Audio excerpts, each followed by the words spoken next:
খ্রিস্টপূর্ব 1160 অব্দে ব্যাবেল নামক দেশের দক্ষিণে ফাদ্দান আরাম নামক এক শহর ছিল।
হে মহান ইস্তার, হে সকল প্রভুর মাতা, হে আমাদের দয়ালু প্রভু, আমাদের জন্মদানকারী মঙ্গলদাতা প্রভু, এই অবুঝ শিশুটিকে আরোগ্য দান করুন আর তার মা জননীকে আনন্দিত করুন। এই অবুঝ শিশুর মাতা প্রতিজ্ঞা করেছে প্রভু, তোমার দরবারে সে মূল্যবান হাদিয়া প্রদান করবে।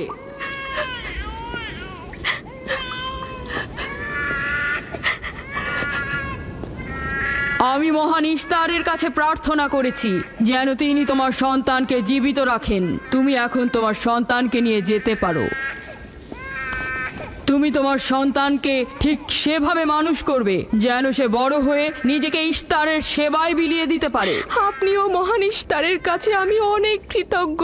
মহান ইস্তারের ওপর রহমত বর্ষিত হোক। আপনার ওই ইস্তারের মেহেরবানিতে আমার মৃত সন্তান জীবিত অবস্থায় ফিরে এসেছে। ইস্তার মহান, তার ওপর রহমত বর্ষিত হোক। ইস্তার মহান, তার ওপর রহমত বর্ষিত হোক। মহান ইস্তার, তার ওপর রহমত বর্ষিত হোক। ইস্তার মহান, ইস্তার মহান, তার ওপর রহমত বর্ষিত হোক। এই বাচ্চাটির মতো আমাদের সন্তানও নিশ্চয়ই সেরে উঠবে, তাই না? ইস্তার খোদা দয়ালু ও শক্তিশালী, তিনি নিশ্চয়ই আমাদের বাচ্চাকে সাফা দেবেন। হ্যাঁ, আমারও তাই মনে হয়। চলো যাই। তোমাদের এ কি হলো? তোমরা তো নিজেরাই ফেরেশতার সেজদা পেয়েছো, আর এখন কিনা নিজেরাই নিজেদের সেজদা করছো। এই পৃথিবীর সৃষ্টির সকল কিছুই ইনসানকে তাসলিম করে, আর তোমরা কিনা প্রাণহীন নির্জীব পাথরকে তাসলিম করছো। এই শোনো, খবরদার বলছি, তুমি এসব বেহুদা কথাবার্তা বলে আমাদের খোদাকে অপমানিত করবে না। আমি এই কথাগুলো নিজে থেকে বলছি না, আমি খোদা কর্তৃক প্রেরিত কথাগুলো এই কিতাব থেকে বলছি। এটি হচ্ছে আসমানি সহি কিতাব, যা আমার দাদা ইব্রাহিম নবীর উপর নাজিল হয়েছিল। আমি তার দিনের অনুসারী এবং এই কিতাবের প্রচলন ও দাওয়াত প্রদানকারী। নিজে থেকে কিছু বলছি না। ওই আসমানি কিতাবে কি লেখা আছে আমাদের খোদাদেরকে অপমানিত করতে হবে? আমি অপমান করছি না, শুধু প্রশ্ন করছি। যদি জেনে থাকো তাহলে উত্তর দাও, আর যদি না জেনে থাকো তাহলে স্বীকার করো। তোমাদের জিজ্ঞাসা করছি, ওই মন্দিরে রাখা ইস্তারের মূর্তিগুলো কি তোমাদের প্রভু, নাকি তোমাদের তৈরি বস্তু? ইস্তার তোমাদের উপর প্রভাব বিস্তার করে নাকি তোমরা ইস্তারের উপর? ইস্তার তোমাদেরকে শাসন করে নাকি তোমরা ইস্তারকে? পাথরের তৈরি ইস্তার যদি দুর্বল ও অক্ষম হয়ে থাকে, তবে কি করে আমাদের বাচ্চাদেরকে সাফা দেয়? সত্যি কথা, আমরাও দেখেছি। হ্যাঁ, তার হাকিকাত আছে। ইস্তার তার সন্তানকে সাফা দিয়েছে, আমি দেখেছি। ওই প্রজ্ঞাবান যিনি তোমাদের আহাজারি শুনেছেন, তিনি তোমাদেরকে সাফা প্রদান করেছেন, না ইস্তার। যদিও তোমরা খোদা ছাড়া প্রার্থনা করেছো আর তিনি ছাড়া তোমরা সাহায্য চেয়েছো, কিন্তু তিনি সকল কিছু সম্বন্ধে অবগত আছেন, তাই তোমাদের আহাজারিতে তার রহমত বর্ষিত হয়েছে, তোমাদেরকে সে সাহায্য করেছেন। সাধারণ দৃষ্টিতে তোমরা ইস্তারকে দেখেছো, অন্তর্দৃষ্টিতে দেখোনি, তাই মূল সাফা প্রদানকারীকে চিনতে পারোনি। ইয়াকুবের কথার মূল অর্থটা আমি এখন বুঝতে পারছি। সে চাইছে যে আমরা আমাদের খোদাদেরকে বাদ দিয়ে তার খোদার ইবাদত করি। আমরা আমাদের খোদার অনেক কল্যাণকর কাজ দেখেছি, তোমার খোদার কি দেখছি? আমি তোমাদেরকে সকলের চাইতে ঊর্ধ্বে অবস্থিত খোদার দিকে আহ্বান করছি। তিনি সৃষ্টি সকল কিছুর চাইতে ঊর্ধ্বে। তাই নাকি? কি করে বুঝবো তোমার খোদা অন্যান্য সকল খোদার চাইতে ঊর্ধ্বে? তুমি আর তোমার খোদা ও ইস্তারের মন্দিরের ধর্মযাজকের মতো স্বর্ণরৌপ্য লুটে নিতে চাইছো না, তা কি করে বিশ্বাস করব? আমার বাস্তব অবস্থা হচ্ছে আমি গভর্নর লাবানের নিয়োজিত রাখাল। আমার কোনো কিছুই নেই, আর কোনো কিছুর জন্য আমি কারো কাছে প্রতিদানও চাইনি। তোমরা কি আমাকে আমার কাজ অন্বেষণ না রাখালি করা ছাড়া আর কিছু করতে দেখেছো? দেখেনি জন্য কি এখন আমাদের দেখতে হবে? তুমি হয়তো সুযোগের অভাবে ভালো আছো, নয়তো তুমিও কোনো অংশে কম যেতে না। তোমরা সবাই একই রকম।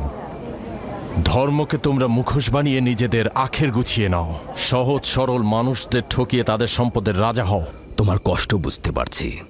তোমার সন্তান মৃত্যুর কোলে ঢলে পড়েছে, অথচ কেউ তাকে সাহায্য করতে এগিয়ে আসেনি। না ইস্তার জাদুকর, না ওই মন্দিরের খোদা ইস্তার। তাই সকল খোদাকে দোষারোপ করার অধিকার হয়তো তোমার আছে। মন্দিরের অক্ষম ইস্তারের সঙ্গে আমার কোনো কাজ নেই। আমার কথা তোমার না দেখা প্রভুর সঙ্গে। আমরা অনেক ধৈর্য ধরেছি আর অনেক কষ্টও করেছি। এখন আর কোনো নতুন খোদাদের ধৈর্য ধরার মতো অবস্থা আমাদের নেই। আমাদের ধর্মযাজক আসছে, ফারাজ তার কথার শাস্তি পাবে। পালাও ফারিস, তুমি পালাও। ওইদিকে পালিয়েছে। ওইদিকে যাও, ওকে বন্দি করে নিয়ে এসো। দেখো যেন পালিয়ে না যায়। ওকে ছেড়ে দিন, যে করে হোক ওকে ধরে নিয়ে ফিরবে। ছেড়ে দিন, ওকে মাফ করে দিন।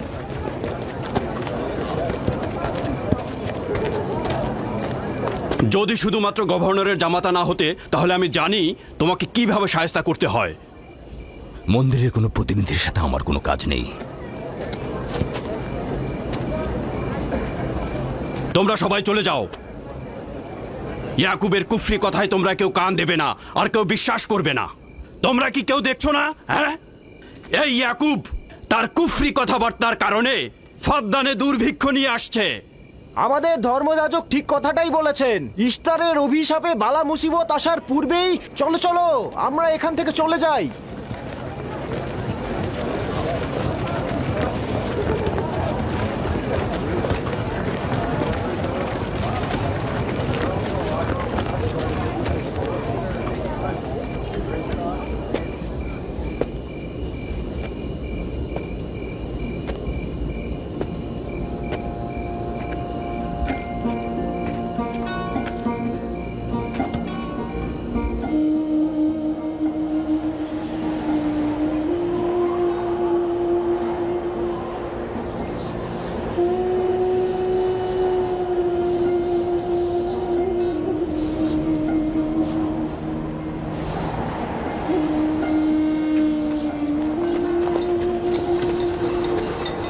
যদি খুব শীঘ্রই বৃষ্টিপাত না হয়, তাহলে ফাদ্দানবাসীর সকল ফসল নষ্ট হয়ে যাবে।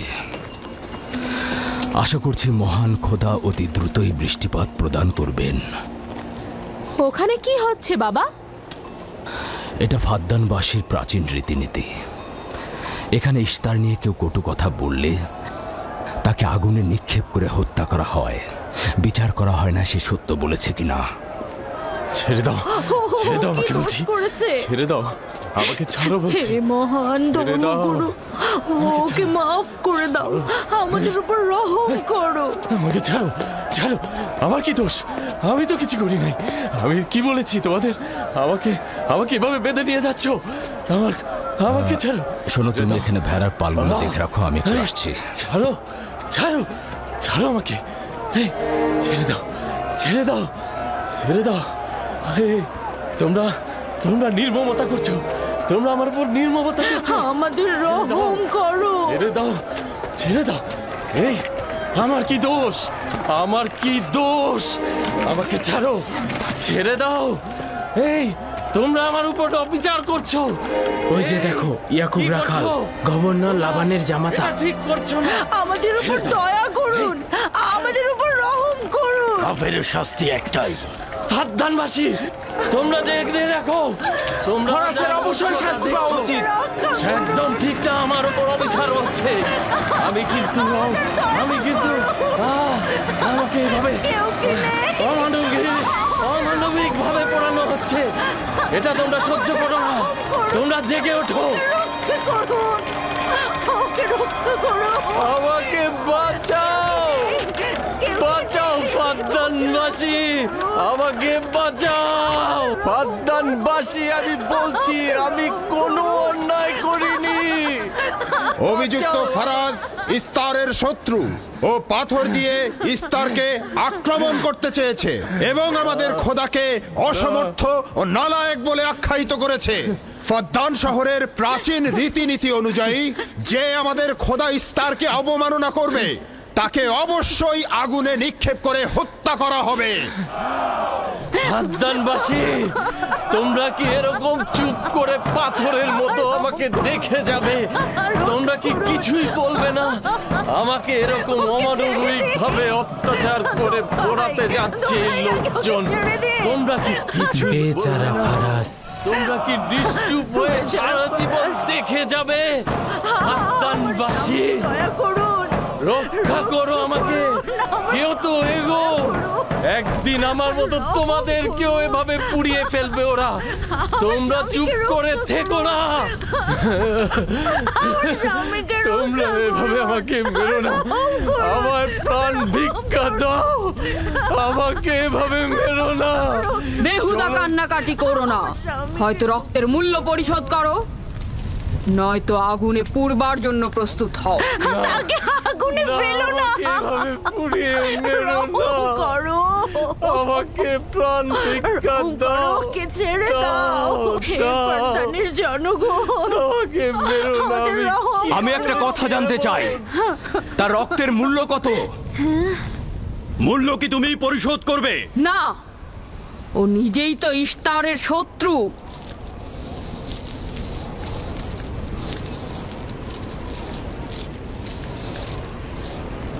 তুমি নিজেই তো ইস্তারের শত্রু, প্রথমে তোমার নিজের রক্তের মূল্য পরিশোধ করো। তাহলে আমাকে বন্দি করছো না কেন? বন্দি করো। অগ্নিপিণ্ডের মধ্যে নিক্ষিপ্ত হওয়া তো আমাদের বংশের প্রাচীন ঐতিহ্য। আমার দাদা ইব্রাহিম, উনিও তো একবার নমরুদের আদেশে অগ্নিপিণ্ডের মধ্যে নিক্ষিপ্ত হয়েছিলেন। এখন পর্যন্ত তুমি যে গ্রেপ্তার হওনি তার কারণ তুমি হচ্ছ গভর্নরের ভাগিনা। তার অর্থ দাঁড়াচ্ছে এই যে আমার মামা গভর্নর লাবান ইস্তারে খোদাকে অবমাননা করতে পারে কোনো শাস্তি ছাড়াই। ওকে গ্রেপ্তার করো আর ওর দাদার মতো ওকেও আগুনে নিক্ষেপ করো।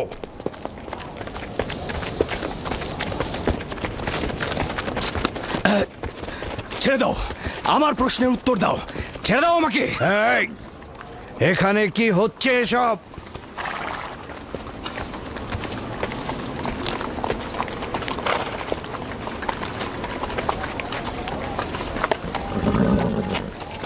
ওকে ছেড়ে দাও আর অভিযুক্তকারীকেও মুক্ত করো। ফারাসের অবশ্যই শাস্তি পাওয়া উচিত। যখন ইয়াকুব জীবনের মূল্য পরিশোধ করতে চায় তখন তোমাদের কোনো অধিকার নেই ওকে শাস্তি দেবার।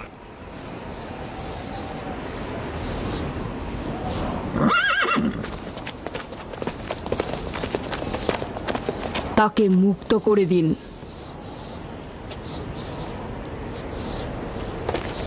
ইয়াকুব, তুমি অবশ্যই ফারাসের জীবনের মূল্য স্বরূপ 500 দিনার পরিশোধ করবে। হ্যাঁ, কোনো সমস্যা নেই, আমি এই অর্থ পরিশোধ করব।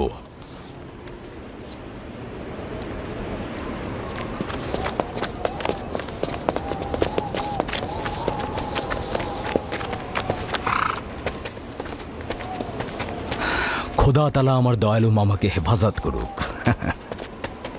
ইয়াকুব, আমি তোমাকে কতক্ষণ এরকম বিপদ থেকে বাঁচাতে চোখে চোখে রাখবো?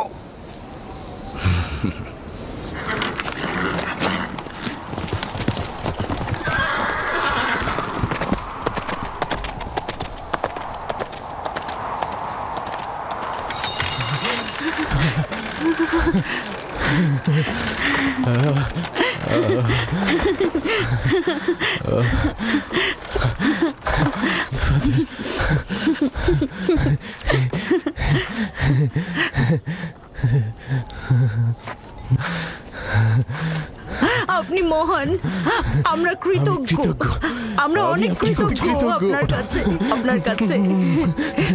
আমার জীবনের মূল্য স্বরূপ যে অর্থ আপনি প্রদান করবেন তার বিনিময়ে সারা জীবন আমি আপনার কৃতদাস হয়ে থাকবো। আপনি মহান, আপনি মহান। আপনি ফারাজকে মৃত্যুর হাত থেকে বাঁচিয়েছেন, আপনি আমাদের নতুন জীবন দিয়েছেন। হয়েছে হয়েছে, এবার এসো এসো।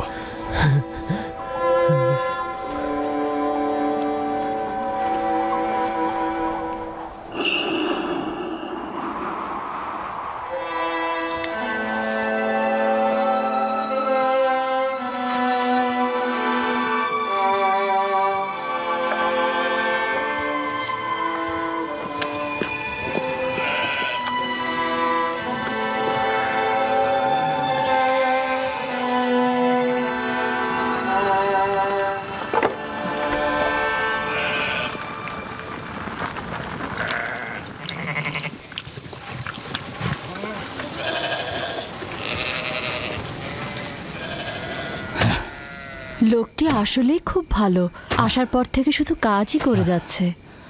হ্যাঁ, বছরের পর বছর ইস্তার, ফাদ্দান ও ব্যাবলের লোকজনকে অন্যায়ভাবে কোরবানি দিয়ে আসছে। আজ তোমার পিতার জন্য আমি ও ফারাজ বেঁচে গেছি। আপনি ওর জীবন বাঁচিয়েছেন বলেই ও ইস্তার পূজা ছেড়ে এক খোদার ইবাদতে মশগুল হয়েছে। হ্যাঁ, তা হয়েছে রাহেলা। আসলে যখন সে মৃত্যুর হাত থেকে রক্ষা পেয়েছে তখনই এক খোদায় বিশ্বাস এনেছে। আমাদের মুসাফির কখন পৌঁছবে? খুব শীঘ্রই হে খোদার নবী, বেশি দিন বাকি নেই। বছরের পর বছর তোমার সন্তানের প্রতীক্ষায় রয়েছি। যদি খোদা চায় তো খুব শীঘ্রই এই প্রতীক্ষার অবসান ঘটবে।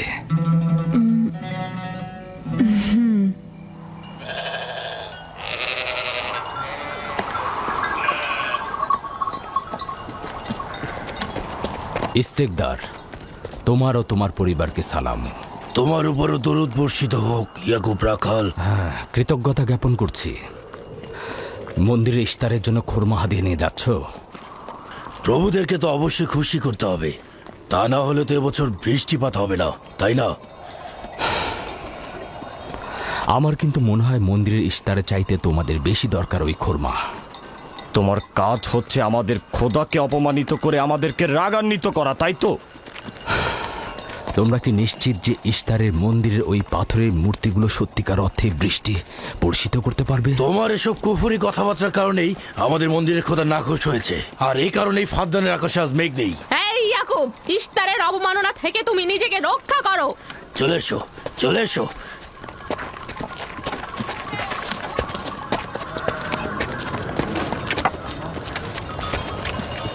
এটা তোমাদের কেমন বিবেচনা? তোমরা শক্তিশালী ও দয়ালু এক খোদাকে রেখে নির্জীব পাথরের উপাসনা করছো। কেন তোমরা বিষাদগ্রস্ত জমিনে নিজেদের আত্মাকে এক খোদার ঈমানের নূরে আলোকিত করছো না?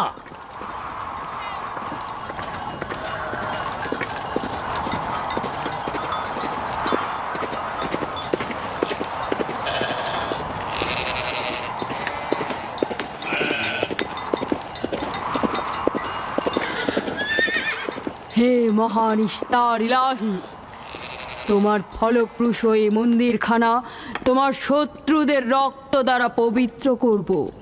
শুষ্ক মৌসুমকে এই অঞ্চল থেকে দূর করে দাও, তোমার রহমতের বৃষ্টি বর্ষণ করো। হে মহান ইস্তার ইলাহি, তোমার এই ফলপ্রসূ মন্দিরকে তোমার শত্রুদের রক্ত দ্বারা পবিত্র করব। হে মহান ইস্তার ইলাহি, এই অঞ্চলের শুষ্ক মৌসুমকে তুমি দূর করে দাও, তোমার রহমতের বৃষ্টি বর্ষণ করো। হে মহান ইস্তার ইলাহি, আমাদের খোদাকে অবজ্ঞা করেছে, বৃষ্টি বর্ষণ করো। হে ইস্তেকদারের সাথে মন্দিরে ঢোকার সময় কথা বলেছে, তোমার আমিও দূর থেকে দেখেছি। বর্ষণ করো। হে মহান ইস্তার ইলাহি, ইয়াকুব হাত গুটিয়ে বসে থাকবে না। করো, তোমার দুশমনদের ধ্বংস করো, আর ফারদানের জনগণের উপর রহমতের বৃষ্টি বর্ষণ করো।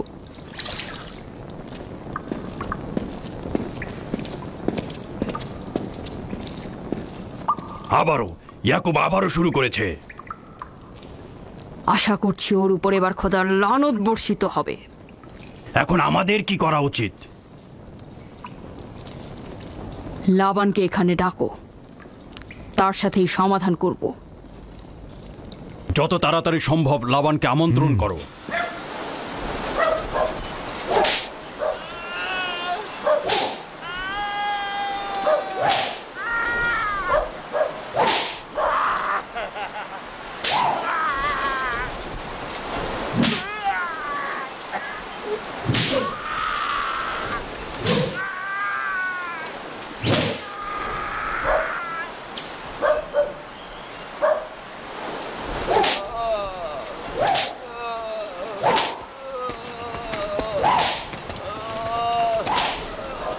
জনাবে আলী, ইস্তার মন্দিরের মহান ধর্মগুরু আপনাকে সাক্ষাতের জন্য আমন্ত্রণ জানিয়েছেন।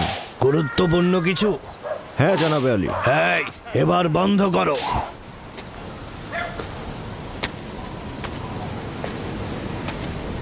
তুমি যদি আবারও চুরি করেছো তাহলে তোর আর আঘাতে আর জীবিত ফিরবে না। আমি কথা দিচ্ছি এমন ভুল আর কখনো হবে না। ছেড়ে দাও একে। এসো।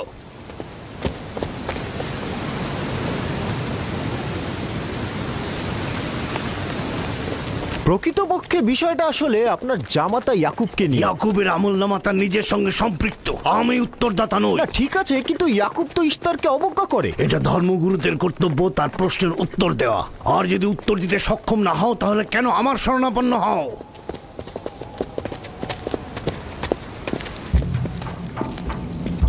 খোদার চাইতেও বড় খোদা মহান ইস্তার রাগান্বিত হয়েছেন। আমি দুর্ভিক্ষ দেখতে পাচ্ছি, যা ফারদানের জনগণের জন্য শুষ্ক মৌসুম আর মৃত্যুর কারণ হতে যাচ্ছে। জনাবে আলী, আমি তার আপনি একটু মধ্যে অপেক্ষা করুন, আমি শোকার্ত ধর্মগুরুকে অবস্থা খবর দেখতে দিচ্ছি। মহান ইস্তারকে সে রাগান্বিত করেছে। এ অপমান ইস্তার সহ্য করতে পারছেন না। কেউ একজন ইস্তারকে খেপিয়ে তুলেছে। যে মহান খোদাকে অপমান করেছে সে দ্রুতই শাস্তি পাবে। মহান ইস্তার তার বলি চাচ্ছেন। লাবান, কেন তোমার ভাগিনে ইয়াকুবের কুফরি বন্ধ করছো না?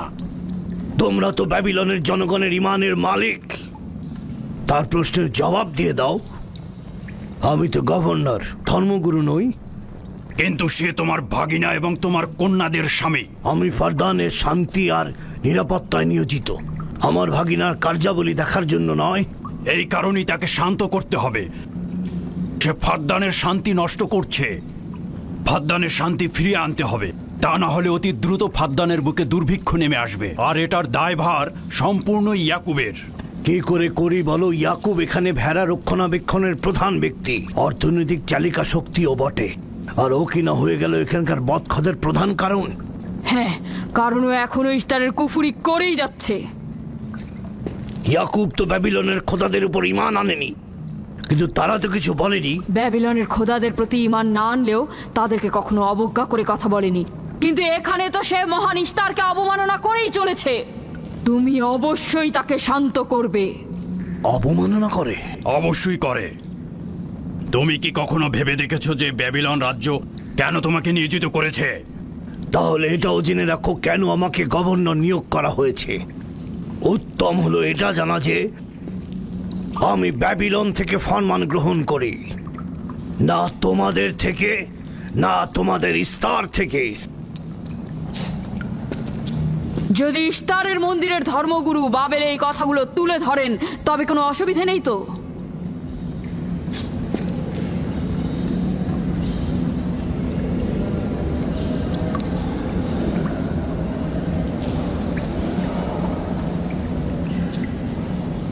ঠিক আছে, আমি ইয়াকুবের সঙ্গে কথা বলছি। ইয়াকুবকে বলে দেবেন, আর কখনো যদি আমার পরিবারের সাথে ইস্তার নিয়ে কোনো কটু কথা বলে তাহলে তাকে আগুনে নিক্ষেপ করা হবে।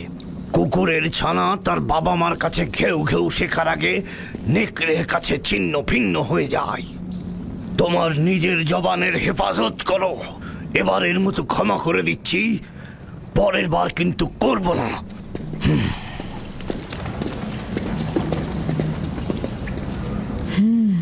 সবাই শুনে রাখো, যদি দুর্ভিক্ষের কারণে আমার ফসল নষ্ট হয় তবে ইয়াকুব আর তার পরিবারের কাউকে আমি জ্যান্ত রাখবো না। দেখা যাক না, একবারই এ তো কোনো কথা বলে লাভ নেই।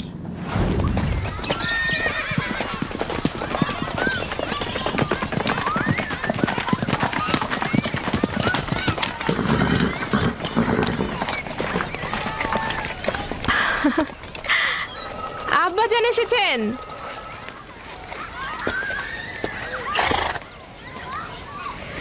আসসালামু আলাইকুম আব্বাজান, এবার অনেকদিন পর এলেন। সালাম আব্বাজান। কি সৌভাগ্য আমাদের, ফাদ্দান আরামের মহৎ ব্যক্তি দেশের গভর্নর তাহলে সময় পেলেন মেয়েদের দেখতে আসার। এই ইয়াকুবটাকে নিয়ে আর পারি না। কি হয়েছে আব্বাজান? আবারও কি ইস্তার মন্দিরের ধর্মগুরুরা অভিযোগ করেছেন? তার মানে ফারদানের এইসব দাঙ্গা হাঙ্গামা ধর্মগুরুদের ষড়যন্ত্র। ইয়াকুব এগুলোর সঙ্গে জড়িত নয়, তাই তো? আব্বাজান, আপনি খুব ভালো করেই জানেন ইয়াকুব রেসালাত আর নিজের কাজ ছাড়া অন্য কিছুই করে না। কয়েক হাজার বছরের প্রচলিত ইস্তার মন্দিরের সঙ্গে তার কি কাজ? যদি সে এটাই চায় যে সে তার পিতামহের দিন প্রচার করবে, তাহলে সে আমাদের পরিবারের সঙ্গে করুক। কিন্তু মানুষের বিশ্বাসকে কেন অবমাননা করছে? আমার মনে হয় আব্বা আপনি ভুল করছেন। সে অবমাননা করছে না, সত্য প্রচার করছে।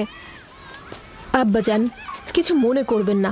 ইয়াকুব আসলে এক খোদার প্রতিনিধি হয়ে তার নিয়মকানুন সম্পর্কে জনগণকে সচেতন করে তুলছেন, যেটা তার কর্তব্য বলে মনে করছেন। যেরকম আপনার কর্তব্য ফাদ্দানের জনগণের নিরাপত্তা প্রদান করা। তোমরা তার মতো কঠোর ও বেপরোয়া হয়েছো। আমি যদি চাই দায়িত্ব পালন করতে, তাহলে তোমরা মরুভূমিতে ভবঘুরে হয়ে ঘুরবে। আব্বাজান, আমি আর আমার বোন লিয়া আমাদের স্বামীর দিনে অটল আছি, তাই এক খোদার আইন বাস্তবায়নে আমরা তাকে সাহায্য করেই যাব। তোমরা সবাই দেওয়ানা হয়ে গেছো। তোমরা কেউ আমার অবস্থার কথা চিন্তা করছো না। তোমরা কি জানো, ব্যাবিলনের ধর্মগুরু যদি জানতে পারে আমার ভাগিনা ইস্তারের বিরুদ্ধে অপপ্রচার চালাচ্ছে, তাহলে আমার কি অবস্থা হবে ভাবো। আমি তখন কতটা বিপদে পড়বো। ইয়াকুবের খোদার শক্তি ওই বাবেলের মন্দিরের ইস্তারের থেকে অনেক বেশি। আব্বাজান, আমাদের উচিত হচ্ছে আমাদের নিজেদের খোদাকে ভয় করা, ওই পাথরের খোদাকে নয়। আমার না তার খোদার সঙ্গে কোনো কাজ রয়েছে, না এদের খোদা। শুধু বলবো ইয়াকুবের কোনো অধিকার নেই ফাদ্দানের লোকের কাছে আমার অবস্থান নড়বড় করে দেয়া। কি হয়েছে রাহেলা? রাহেলা, রাহেলা, কি হয়েছে রাহেলা?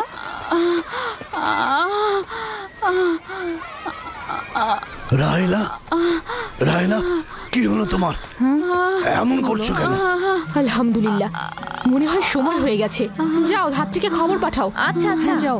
চলো আমরা সবাই মিলে ওকে ঘরে নিয়ে যাই। হ্যাঁ চলো, চলো, চলো ঘরে নিয়ে যাই ওকে। আস্তে আস্তে। পলাশ, বলুন জনাব। যাও তুমি মরুভূমিতে যাও, ইয়াকুবকে বলো এখনই যেন চলে আসে। খুবই দ্রুত যাও। জি আচ্ছা। আমার ঘোড়াটা নিয়ে যাও।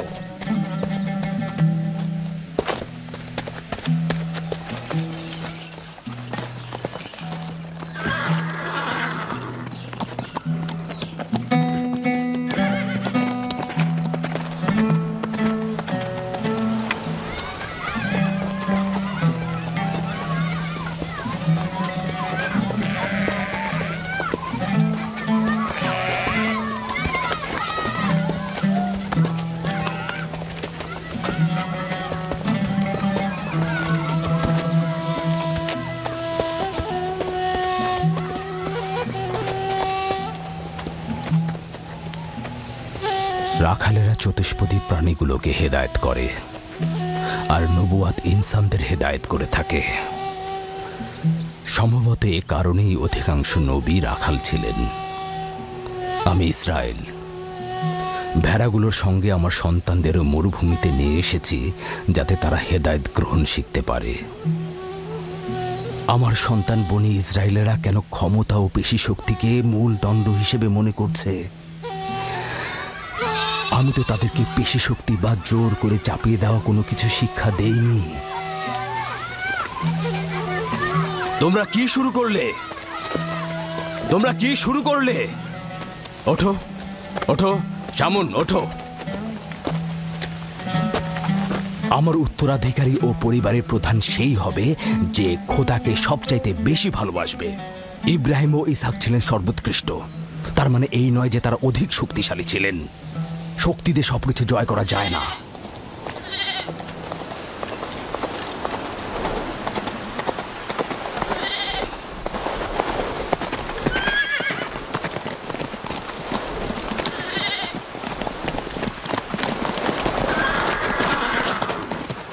কি হয়েছে ফারাজ?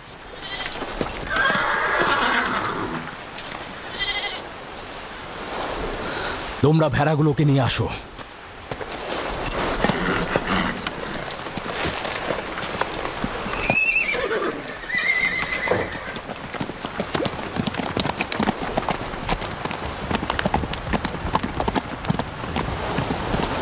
কিছু কি হয়েছে? আব্বাজান কোথায় গেলেন? কিছুই না, ভেড়াগুলোকে একত্রিত করো, আমরা ফিরে যাব।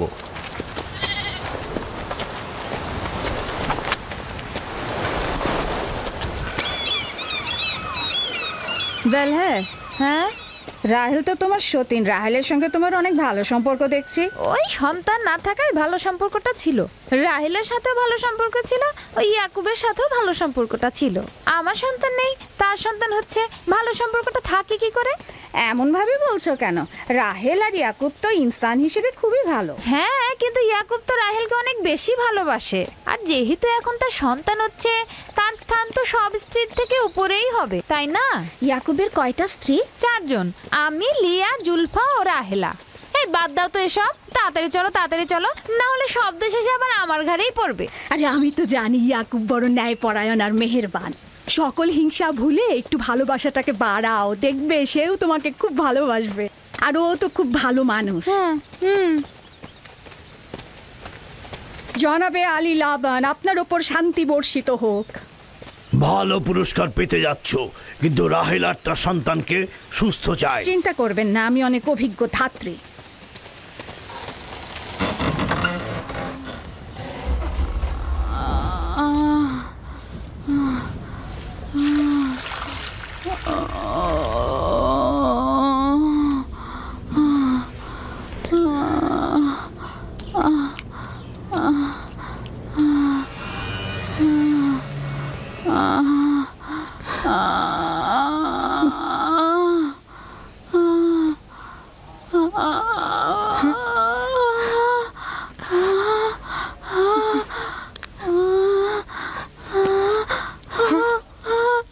চিন্তা করো না, সব ঠিক হয়ে যাবে, খোদা মহান।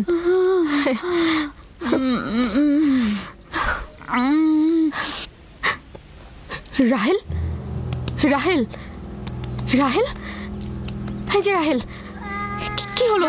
কথা বলো। রাহেল, রাহেল, রাহেল, রাহেল রাহেল বেহুশ হয়ে গেছে। রাহেল, রাহেল চোখ খোলো, রাহেল কথা বলো, রাহেল, রাহেল, এই যে রাহেল। রাহেলা, হ্যাঁ, এমন তো নয় তার উপর ইস্তারের খোদা রাগ পড়েছে।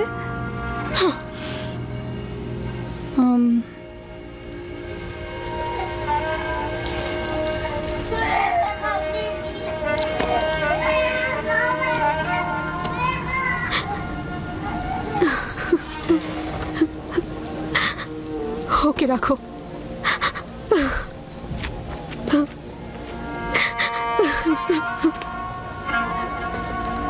তোমরা তোমার খালার জন্য দোয়া করো, তোমাদের দোয়া খুব তাড়াতাড়ি কবুল হবে।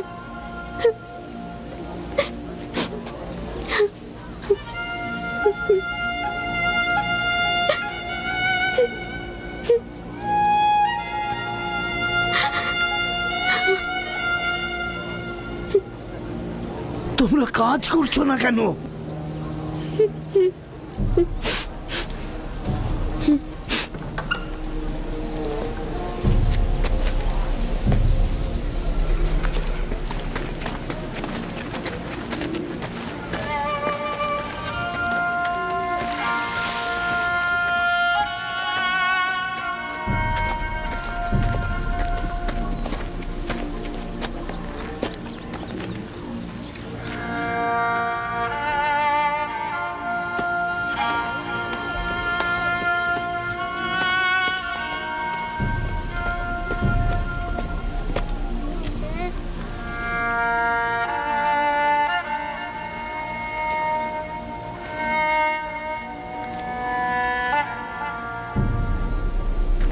কেউ একজন ইস্তারকে রাগান্বিত করেছে।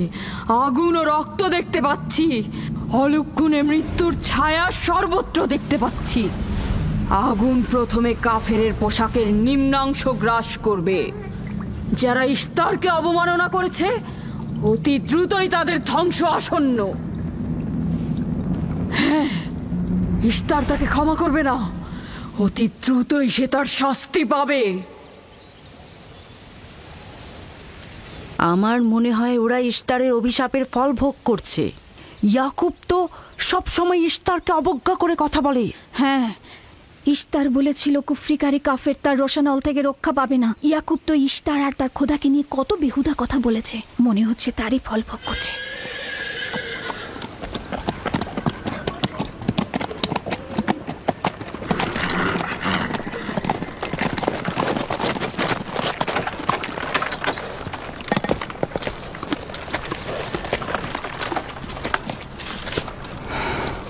রাহেলের অবস্থা কেমন? আমি কিছু বলতে পারছি না।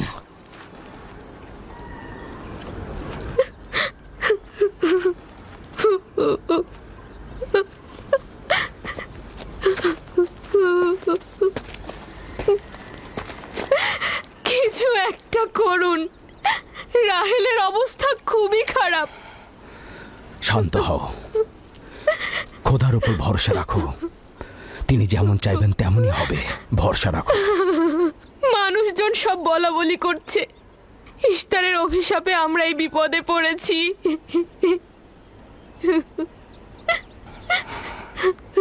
খুব ভালো, এবার দেখা যাক রাহেল ও তার সন্তানের খোদা সবচাইতে বেশি শক্তিশালী নাকি ওই ইশতারে খোদা। খোদা রহম করো। তোমরা রাহেলের দিকে লক্ষ্য রেখো, আমি একটু আসছি।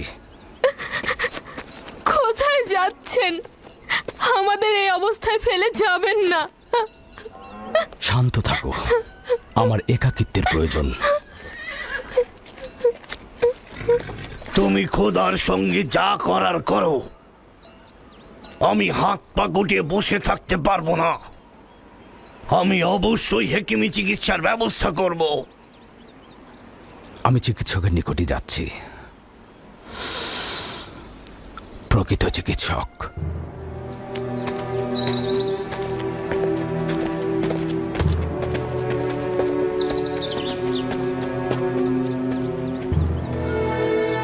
সে যেমন ফাদ্দানের লোকেদের বিপদের কারণ হয়েছে, তদ্রুপ আমার কন্যাদেরও বিপদের কারণ হয়েছে। জানি না ওর সঙ্গে কি করব।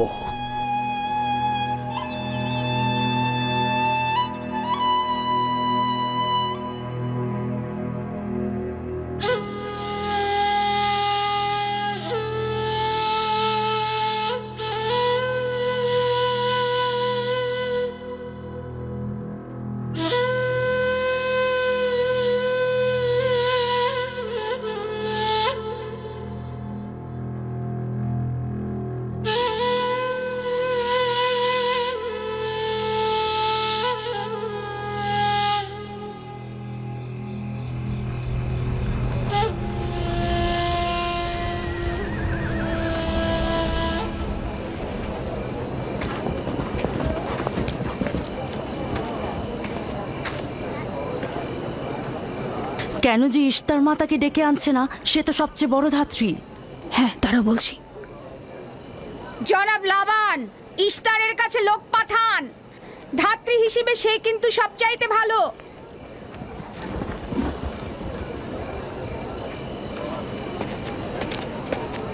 যাও গিয়ে খোঁজ নাও ইস্তার আছে কিনা। যা চাই তাই দেবো। বলবে লাবান বলেছে যদি তার কন্যাকে নাজাত দাও, ইয়াকুবকে ফাদ্দান থেকে বার করে দেবো আর তার পাপ থেকে ইস্তার মন্দিরকে রক্ষা করবো। যাও।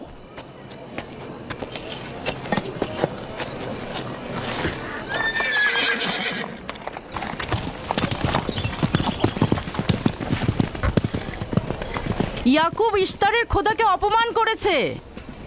ইশতারকে অবমাননা করার শাস্তি এইরকমই হয়। তোমাদের চেঁচামেচি বন্ধ করো।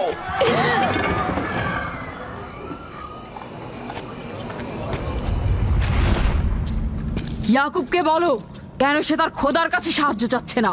আমি যদি তার জায়গায় থাকতাম তবে অবশ্যই এ সময় আমার খোদাকে ভুলে যেতাম না। আমাকে পাঠিয়েছেন জনাব লাবান। তিনি কথা দিয়েছেন তার কন্যাকে যদি নাজাত দিতে পারেন, ইয়াকুবকে ফাদ্দান থেকে বের করে দেওয়া হবে। আমার দৃষ্টিতে এটা সর্বোত্তম সময় ফাদ্দানবাসীকে মহান ইশতারের কুদরত সম্পর্কে জানিয়ে দেবার এবং তার শক্তিমত্তা সম্পর্কে বুঝিয়ে দেবার এটাই উৎকৃষ্ট সময়। যদি রাহেলাকে বাঁচাতে পারো তাহলে তোমাদের উপর ফাদ্দানবাসীর ঈমান বৃদ্ধি পাবে। এখানে স্বর্ণরৌপ্যের ভান্ডার হবে। রাহেলের মৃত্যুও একই পরিণাম নিয়ে আসবে। বাদ দাও, মরে যাক। খুব ভালো, যাও এই কথাই গিয়ে বলো রাহেলের মৃত্যু ইশতারের অভিশাপের ফল। একক খোদার ইবাদত করা এবং ইশতারকে দেখেও না দেখার ভান করার এমনটাই ফল। যদি এমনটা হতো, রাহেল ও তার সন্তানের মৃত্যুর পর আকাশ থেকে বৃষ্টি বর্ষিত হচ্ছে,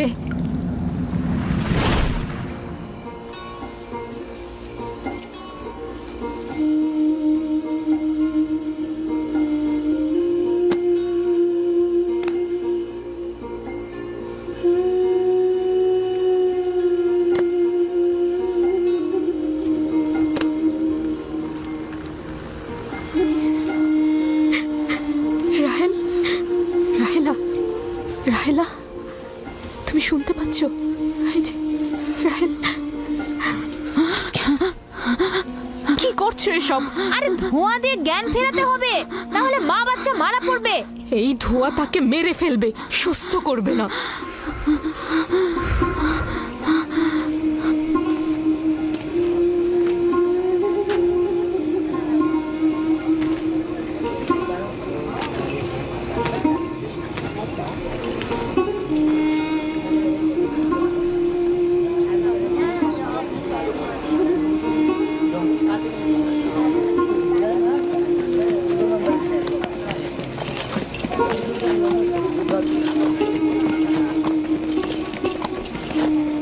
ইশতার মাতে আসছেন। দেখা যাক এবার কার খোদা বিজয়ী হয়, ইয়াকুবের খোদা নাকি মন্দিরের খোদা? আরে পরিষ্কার বোঝা যাচ্ছে বিজয়ী হবে ইশতার।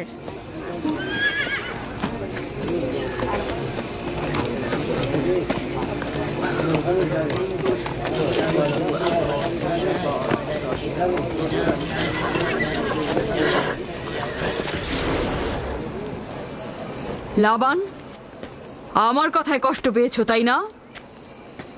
আর ইয়াকুব যে বলল তার খোদা সর্বশক্তিমান, অধিক দয়ালু, তবে তার খোদা কেন এসে তাকে সাহায্য করছে না? রাহেলের জীবন এখন তোমার হাতে, তুমি তাকে সাহায্য করো। আমি কখনোই ভাবিনি যে ইয়াকুব এত দ্রুতই মহান ইশতারের শরণাপন্ন হবে। কত অবাক করা বেহুদা ও কাল্পনিক মিথ্যা আর বাতিল চিন্তার মধ্যে মগ্ন আছো।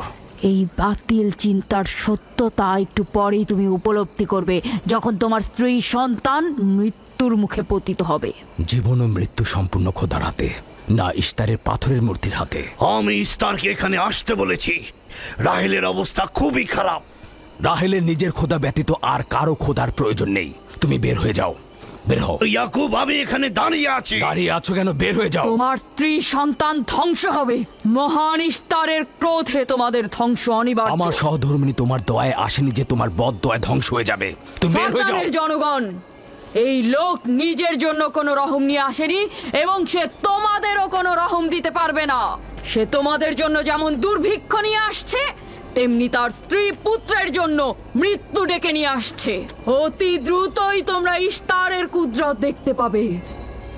তোমার কারণে আমার কন্যার জীবন যদি বিপন্ন হয়,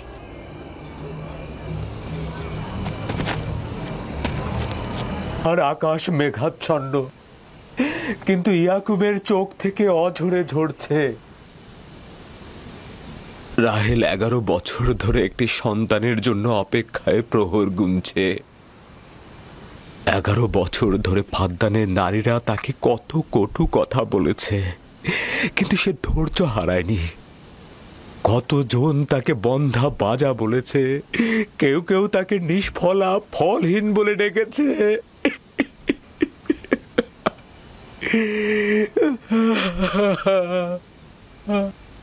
হে মহান ধর্মগুরু, আমাকে ক্ষমা করুন। আজ রাতে ইয়াকুব ও তার পরিবারের জন্য খোয়াব দেখেছি। আমাকে একাকী থাকতে দিন।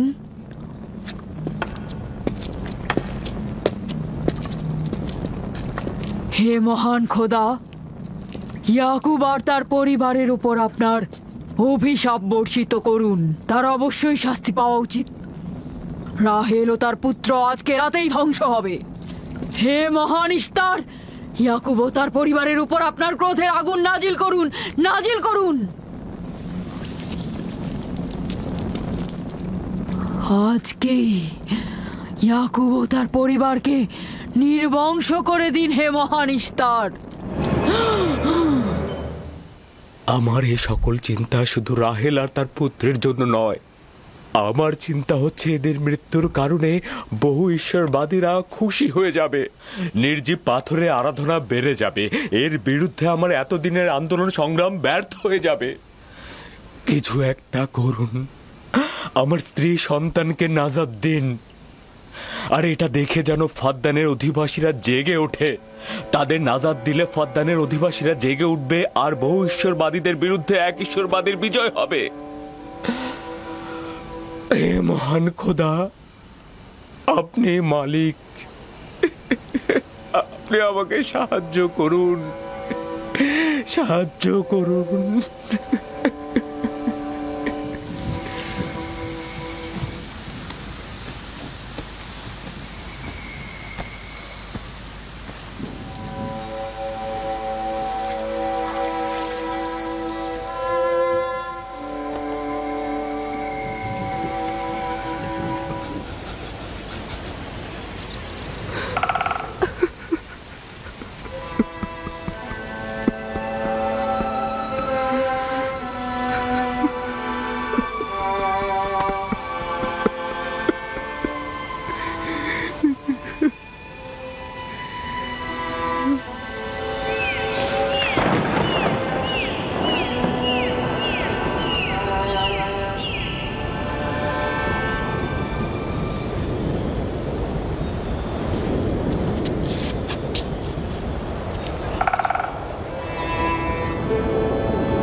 এই গভীর রাতে নূর কোথা থেকে এলো?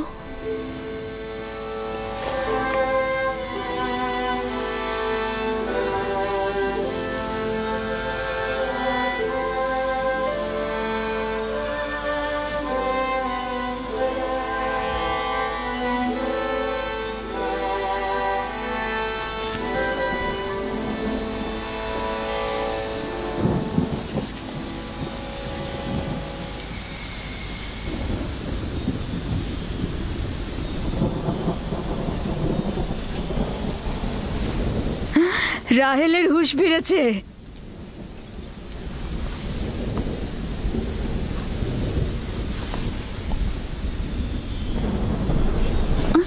ওর ব্যথা আবার বেড়েছে। রাহেল, রাহেল, রাহেল।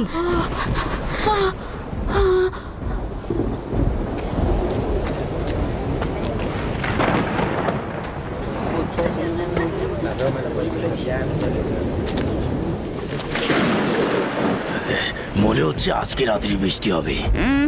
মনে হয় না, ইয়াকুব আর রাহেলই তো ফাদ্দানের দুর্ভিক্ষের কারণ। এটি মহান খোদার ক্রোধের নিশান। বিদ্যুৎ গর্জনের মতো ক্রোধ নিয়ে মহান খোদা পৃথিবীতে অবতরণ করবেন। ইয়াকুব ও তার পরিবারকে শাস্তি প্রদান করবেন। হে মহান ইস্তার, আপনার প্রভুত্বের সীমারেখা দিয়ে প্রতিহত করুন। আপনার ক্রোধের আগুন ইয়াকুবের পরিবারের ওপর নিক্ষেপ করুন।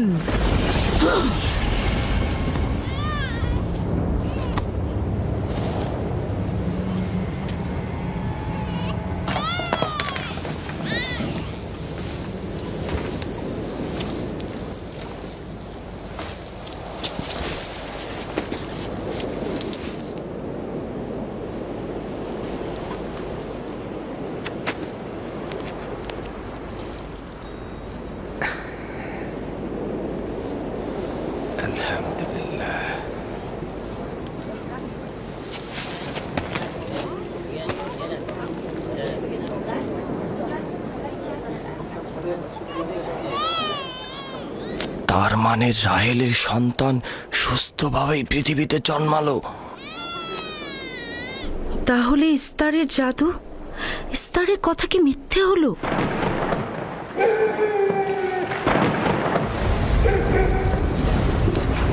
ফাদ্দানের জনগণ আপনার কুদরতে আজিম আর জাদুকর ইশতারের জাদু দেখুক। হে মহান ইশতার, আমাদের আনন্দিত করো, যাতে ফাদ্দানের জনগণ ইয়াকুবের খোদার দুর্বলতা দেখতে পায়। হে মহান ইশতার, আপনার ক্রোধের আগুন জ্বালিয়ে দিন।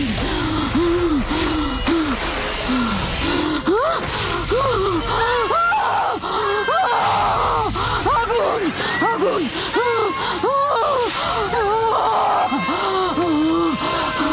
আগুন, বাঁচাও, বাঁচাও,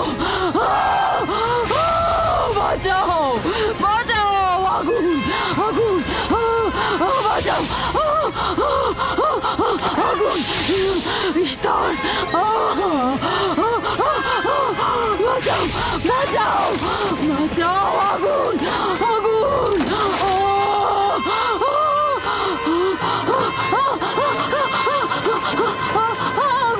আগুন, আগুন, আগুন, বাঁচাও, বাঁচাও, বাঁচাও,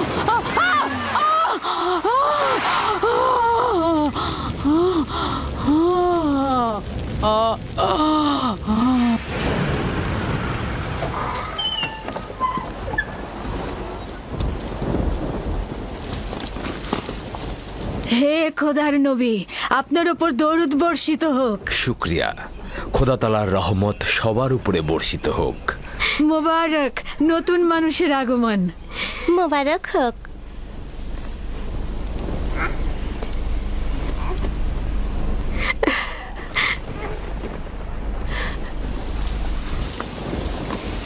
খোদা তাআলার এই অশেষ রহমতের জন্য তার কাছে শুকরিয়া জ্ঞাপন করছি, আর খোদা তাআলার কাছে তোমার আর আমাদের সন্তানের জন্য কল্যাণ কামনা করছি।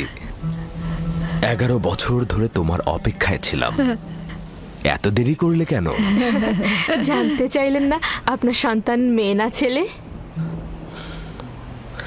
ইউসুফ কি মেয়ের নাম নাকি ছেলের নাম? আপনি কি করে জানলেন? কে আপনাকে বলেছে? তিনি, যিনি কিছুক্ষণ আগে আমাকে এই আগমনের সুসংবাদটা দিয়েছেন।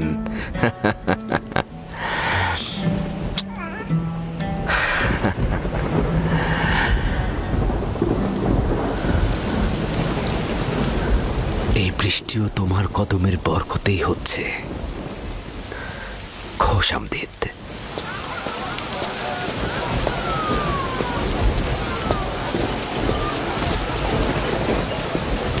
রাহেল ও তার সন্তান সুস্থই আছে। তাতে আমাদের কি? দেখো বৃষ্টি এসেছে, এটা ফাদ্দানের দুর্ভিক্ষকে তাড়িয়ে দেবে। এটা লক্ষ্য করছো না কেন? বৃষ্টি, ইয়াকুবের সন্তান রাহেল সবই একই যোগসূত্রে বাঁধা।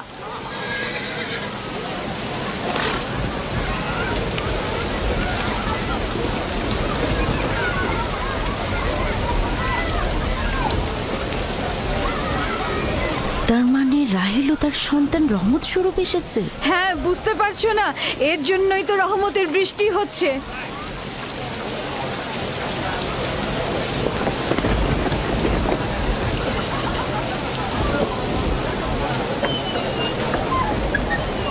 প্রিয় জনগণ, কেন তোমরা দাঁড়িয়ে আছো? ভেড়া এবং উট কোরবানি করো, ফাদ্দানকে সজ্জিত করো, আর ইয়াকুবের খোদার প্রতি অবশ্যই ধন্যবাদ জ্ঞাপন করব, কেননা আজ আমার কন্যার জীবন রক্ষা করেছে এবং আজ ফাদ্দানের দুর্ভিক্ষ শেষ হওয়ার শেষ দিন।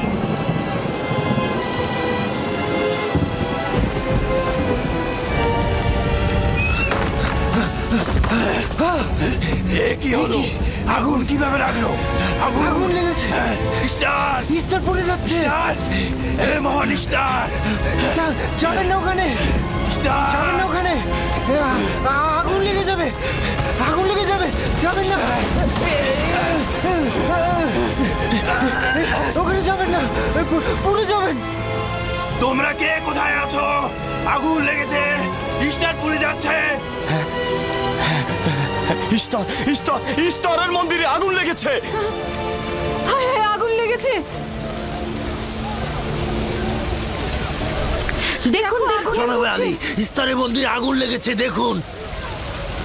কি বললে? কি হয়েছে? ইস্তারের মন্দিরে আগুন লেগেছে, সব পুড়ে যাচ্ছে।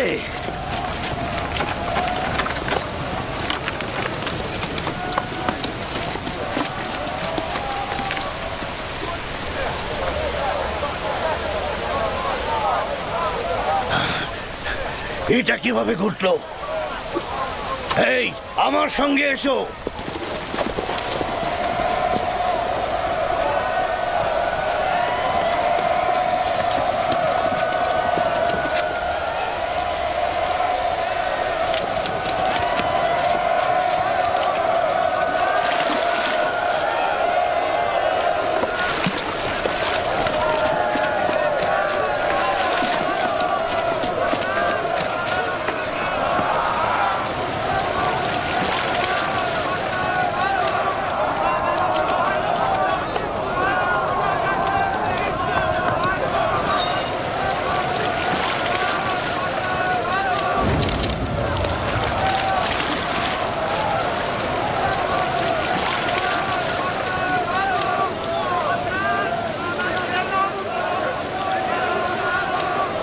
বৃষ্টিতে সবকিছু ধৌত করে আগুন নিভিয়ে দেয়, তাহলে মন্দিরের আগুন কেন নিচ্ছে না?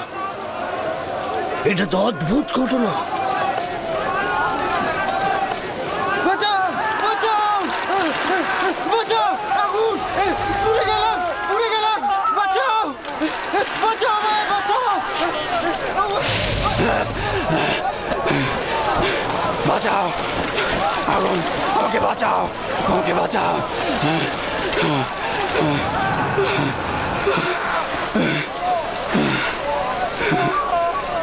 ধর্মগুরু, ইস্তারের জাদুর কি হলো? সে আগুনের ভিতর জ্বলছিল, আমি তাকে বাঁচাতে পারলাম না। জাদুকর আগুনে পড়েছে? জাদুকর ইস্তার আগুনে পুড়ে গেছে। আমরা তো ভাবতেই পারছি না যে তিনি আগুনে পুড়ে মারা যাবে। তার জন্য কিছুই করা গেল না। তার মানে আগুন ধর্মগুরুর খোদাকেও পোড়াতে পারে? ভাই, এটা তো সহজ ব্যাপার। ও তো খোদা নয়, পূর্বেই তো। এই ছিল শক্তিশালী ইস্তার, যার ধর্মগুরুর আগুনে পড়লো অথচ সে কিছুই করতে পারলো না। দেখো, ইস্তার তো বলেছিল রাহেল ও তার সন্তান ধ্বংস হবে। এখন কি দেখা গেল? তারা তো নিজেরাই ধ্বংস হলো। জনাব লাবান, কোথায় যাচ্ছেন? ইয়াকুবের খোদার প্রতি ঈমান আনতে যাচ্ছি।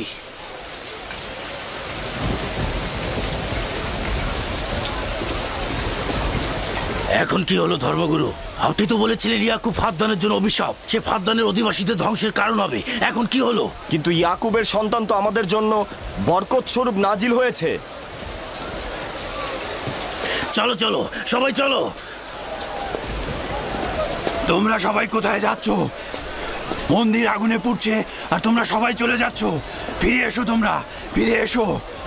তোমরা যেও না, ফিরে এসো। ইস্তারের খোদা রাগান্বিত হবে। তোমরা ফিরে এসো। ইস্তারে খোদা নাজাত দেবে। এ আগুন থাকবে না, নিভে যাবে। ফিরে এসো। ধর্মগুরু আগুনে পুড়ছে, তোমরা তাকে ফেলে যেও না। তোমরা ফিরে এসো। ইস্তারে খোদা রাগান্বিত হবেন। তোমরা ফিরে এসো, আগুন নেভাও। আমি তোমাদের অনুরোধ করছি, তোমরা ফিরে এসো, ফিরে এসো।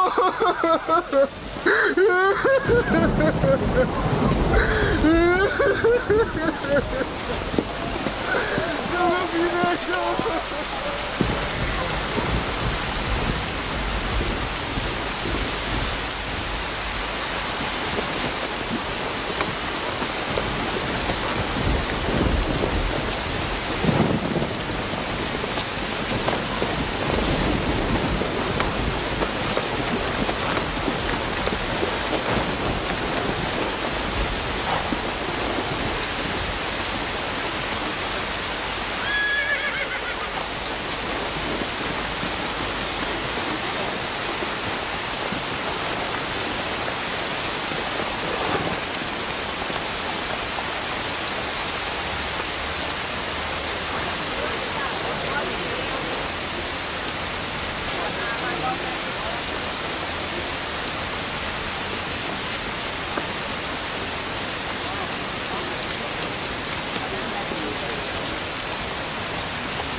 মনে হচ্ছে ইলাহি পাকের রহমতের বৃষ্টি এ অঞ্চলের মানুষের দেহ ও আত্মাকে পবিত্র করেছে। তোমার সন্তানের পবিত্র আগমনে এই অঞ্চলে বৃষ্টি বর্ষিত হলো। তোমার সন্তানকে আমাদের দেখাও।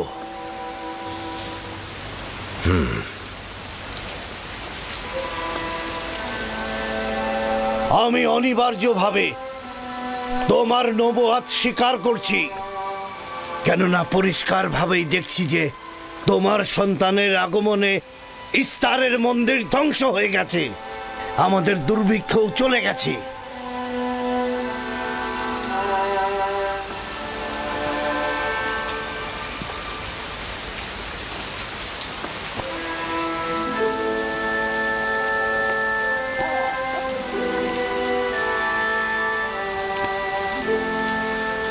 ইউসুফের কদম মোবারক। কিন্তু যিনি ওই ইস্তার মন্দির ধ্বংস করেছেন এবং ফাদ্দানে বৃষ্টি বর্ষণ করেছেন, তিনি আমার খোদা। তিনি এক এবং অদ্বিতীয়। তোমরা কি চাও না তাকে দেখতে? আমি এবং আমার স্ত্রী আপনার খোদাকে দেখেছি। আজকে ফাদ্দানের জনগণতা দেখল। যেমনি আপনার খোদার রহমত দেখল, তেমনি নিজেদের খোদার অপদস্থ দেখল। এখন ওরা এসেছে একাত্মবাদী খোদার প্রতি ঈমান আনতে। হে খোদার নবী, হে খোদার নবী, ওদের অন্তরকে ঈমানের নূরে আলোকিত করুন। তোমরা সবাই কি ফারাসের কথার সাথে একমত? তাহলে আমার সাথে বলো, আমরা সকল নির্জীব ও পাথরের তৈরি খোদা থেকে এবং অন্যান্য জমিনের খোদা থেকে বিচ্ছেদ ঘটাচ্ছি এবং এক ও অদ্বিতীয় খোদার ঈমান আনছি, যিনি আসমান ও জমিনের খোদা, এবং সকল প্রেরিত মহাপুরুষদের প্রতিও ঈমান আনছি ও তাদের সকল ফরমানের প্রতিও আনুগত্য স্বীকার করছি।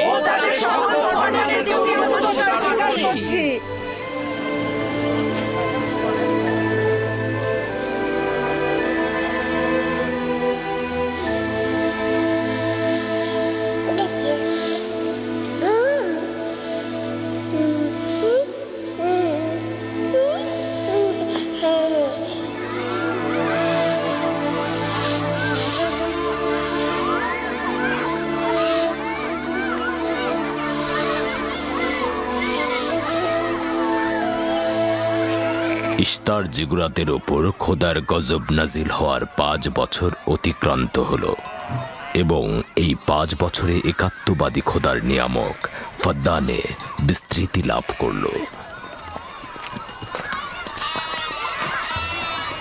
ইয়াকুব নবীর প্রিয় সহধর্মিণী এবং ইউসুফের মাতা রাহেল আবারও মা হতে চলেছেন।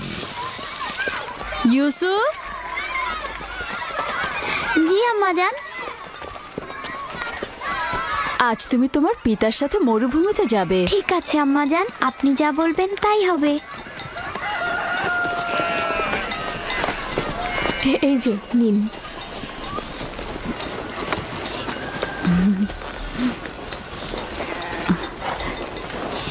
অনেকদিন পর আমরা একসাথে বের হলাম।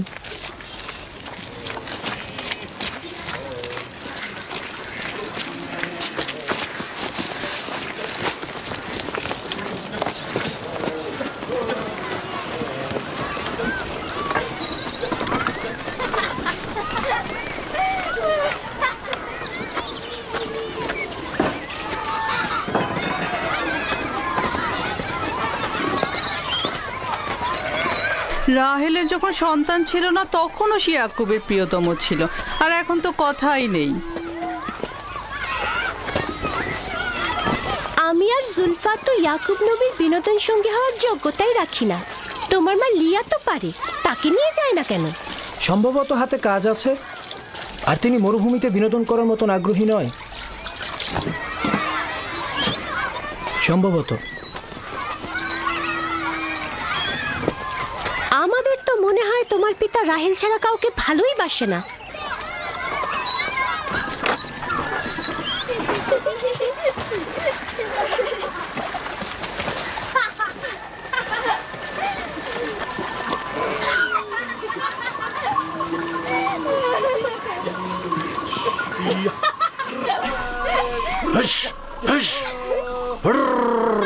হুশ হুশ যা যা হর যা হুশ যা হুশ হুশ হুশ হুশ যা হুশ যা। 15 বছর পূর্বে তোমার সাথে আমার প্রথম পরিচয় এই কূপের পাশে হয়েছিল। আমি ওই দিনই জেনেছিলাম আপনি আমার ফুফাতো ভাই। আমি ওই দিন বুঝেছিলাম তুমি আমার মামাতো বোন। সেই দিন থেকে এই ভালো লাগা শুরু। পিতা ইসহাক ও মাতা রোৎকা মনে হয় আমাকে তোমার কাছে হেদায়েতের জন্য পাঠিয়েছিল। চলো চলো, বাচ্চারা সবাই এগিয়ে গেছে। হ্যাঁ হ্যাঁ চলুন।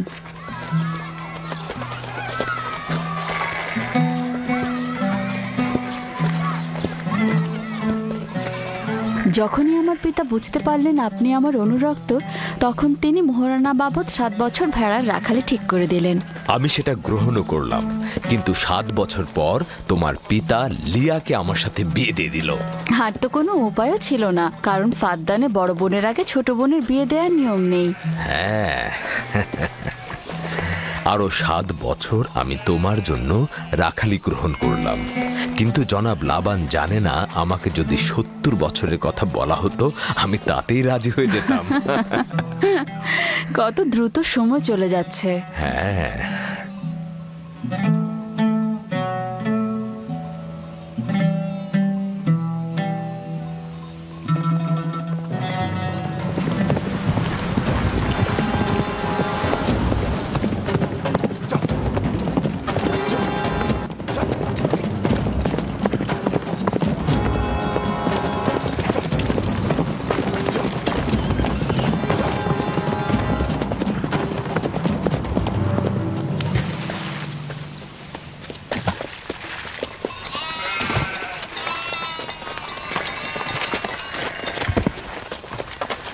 কেন জানি না আমার জন্মস্থান ক্যানানের কথা খুব মনে পড়ছে।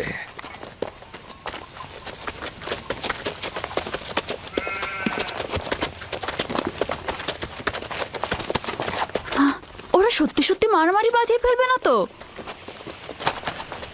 চিন্তা করো না, ওরা নিজেদের শক্তি পরীক্ষা করছে। তারা মনে করে যে সবচাইতে শক্তিশালী যে হবে সে হবে আমার উত্তরাধিকারী।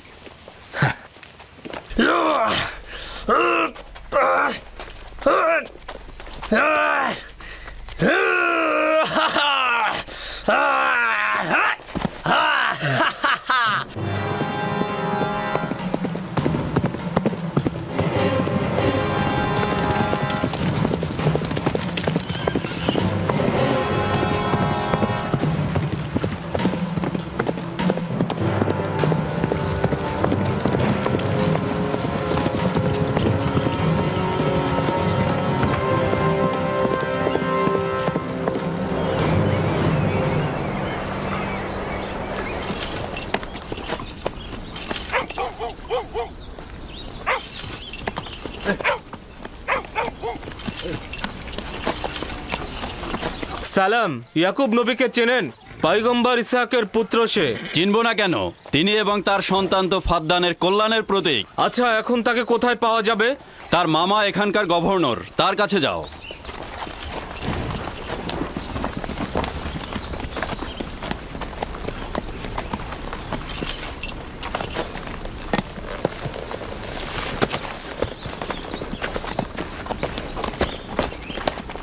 কি চাই?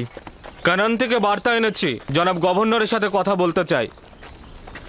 ঠিক আছে, আসুন।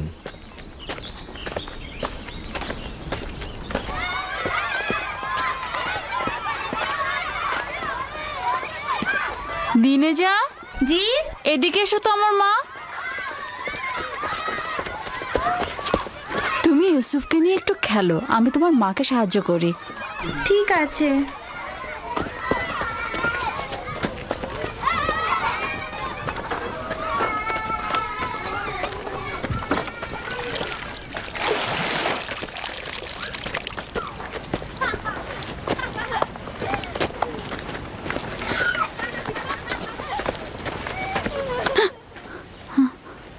রাহেল, কোনো খবর আছে?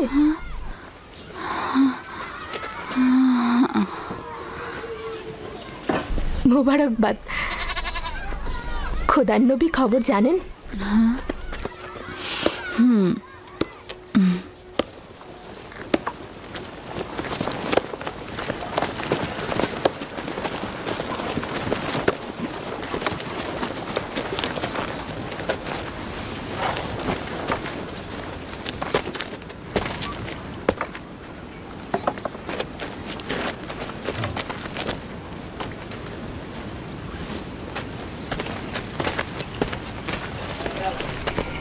সালাম নানাজান।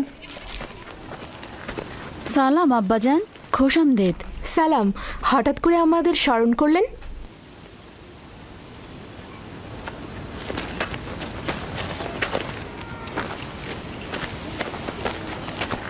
কি হয়েছে আব্বাজান? কোনো কিছু কি ঘটেছে আব্বাজান? ওই যে ওই লোকটাকে দেখছো, উনি কেনান থেকে এসেছেন। উনি কোনো ভালো খবর নিয়ে আসেননি। ইয়াকুব কোথায়?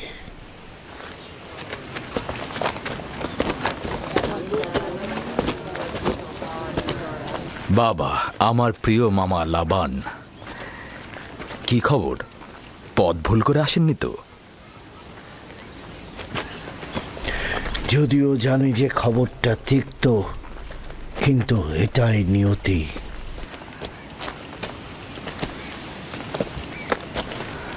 আসলে কি হয়েছে? তোমার পিতা ইসাক নবী অনন্তের পথে যাত্রা করেছেন।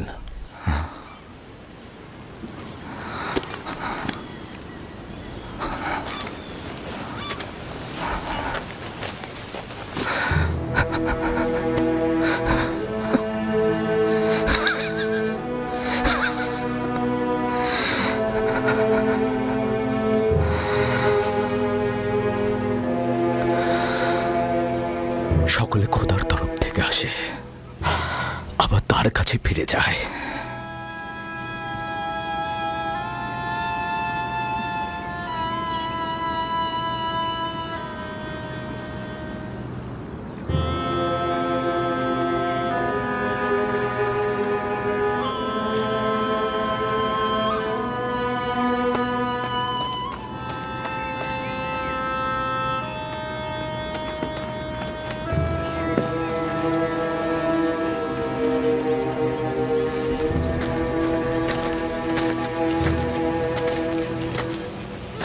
এখন কি সিদ্ধান্ত নিচ্ছ খোদার নবী?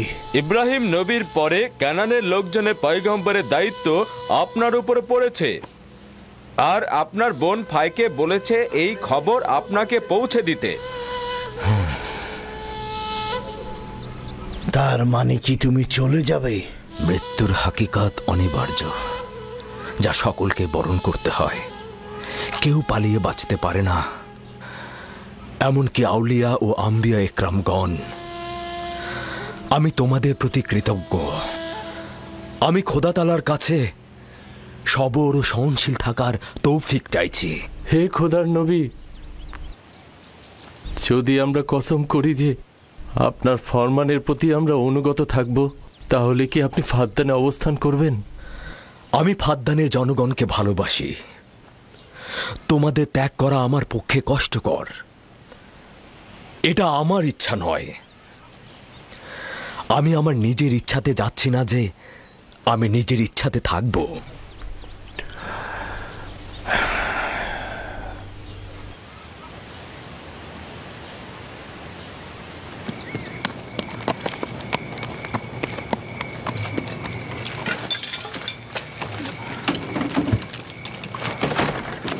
খোদা তাআলার ইচ্ছায় আগামীকাল আমরা ক্যানানের উদ্দেশ্যে যাত্রা করব।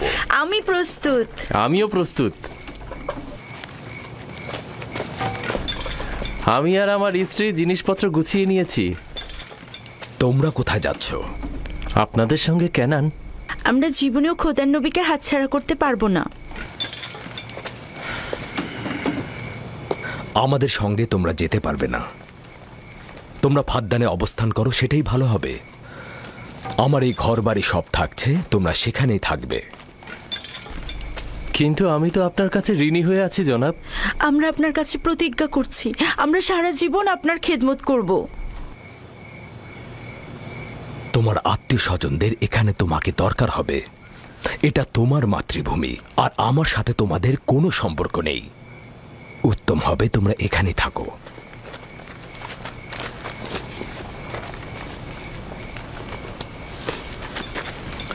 খোদা তাআলাকে অসংখ্য কৃতজ্ঞতা জ্ঞাপন করছি যে আমাদেরকে হেদায়েতের নূর দিয়েছেন। আমি তোমাদের হাসি, আনন্দ, দুঃখ, বেদনার বছরের পর বছর শরিক ছিলাম। তোমরা একদা নির্জীব পাথরের পূজারী ছিলে। খোদা তাআলা একত্ববাদের নূর তোমাদের কলবে ঢেলে দিয়েছেন। তোমরা সেই সকল নির্জীব পাথরগুলোকে দূরে নিক্ষেপ করেছ আর একাত্মবাদী খোদার দিকে ধাবিত হয়েছ। ঈমানের মর্যাদা ও ইলাহির দাওয়াতের মর্ম বুঝবে। এমন যেন না হয় কুফুরি আর জাহিলিপনাকে ঈমানের জায়গায় স্থান দিয়েছ, ইয়াকুব থাকুক আর না থাকুক। তোমাদের চিন্তাধারা আর কার্যকলাপের মধ্যে সব সময় এক খোদায় বিশ্বাস অটুট রাখবে। খোদা তোমাদের সহায় হোক।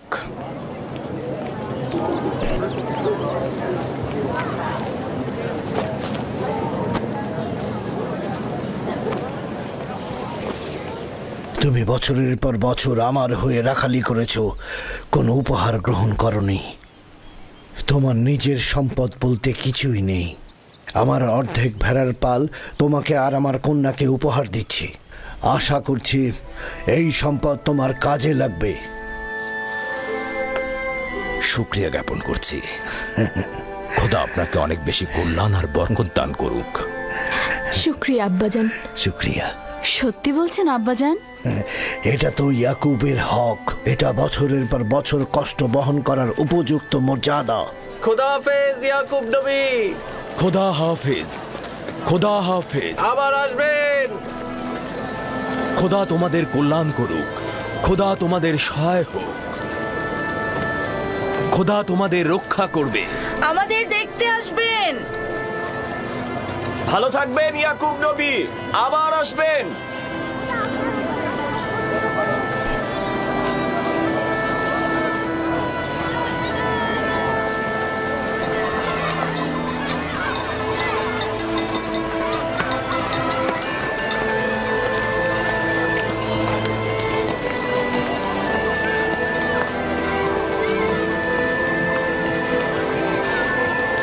খোদা তাআলা তোমাদের রক্ষা করবে।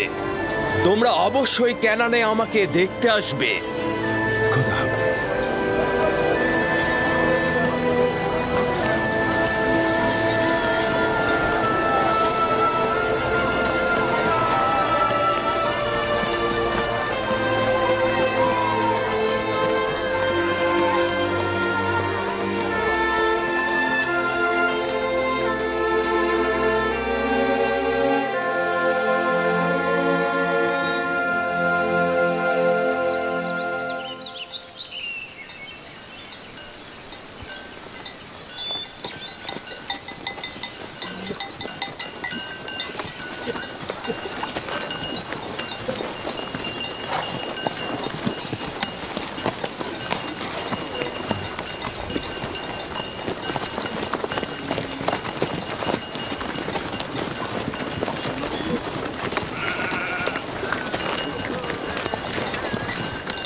খালামণি, বেলহে আর জুলফা আমার আম্মাজানের প্রতি ঈর্ষান্বিত কেন?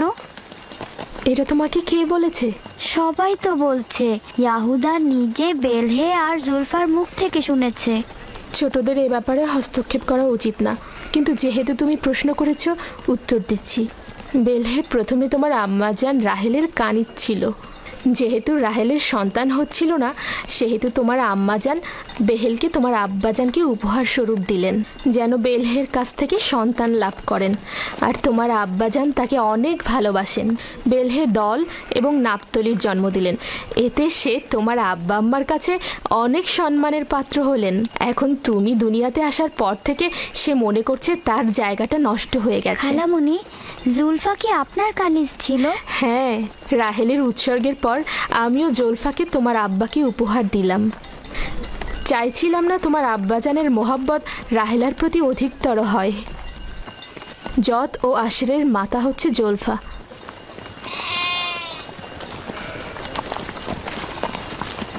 লাবি, শামুন, কেন শামুক গতিতে চলছো? ভেড়াগুলো সব ছড়িয়ে ছিটিয়ে গেছে, একত্রিত করো।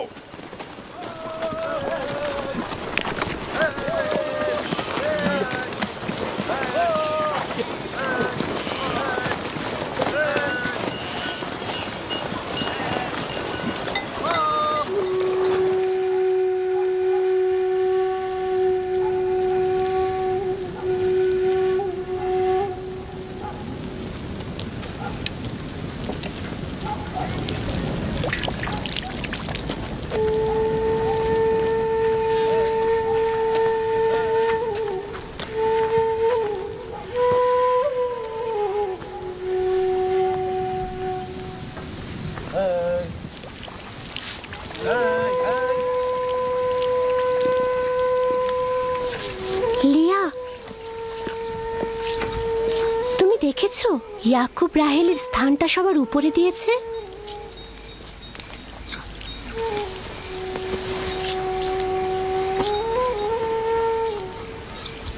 আমার বোনের সাথে আমার কোনো ঈর্ষার সম্পর্ক নেই। যেহেতু তার সন্তান সংখ্যা আমার চেয়ে কম, তো ইয়াকুবের ভালোবাসাও তার প্রতি আমার চাইতে কম। তাহলে কেন ঈর্ষার কথা আসছে?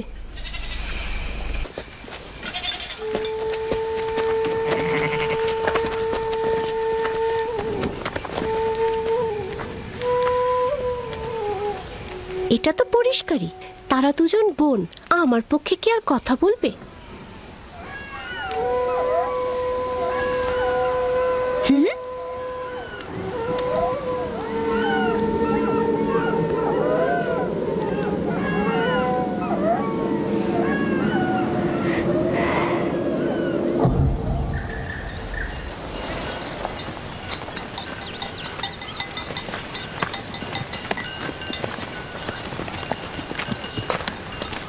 মনে হচ্ছে আমরা একটু বেশিই ঘুরে যাচ্ছি।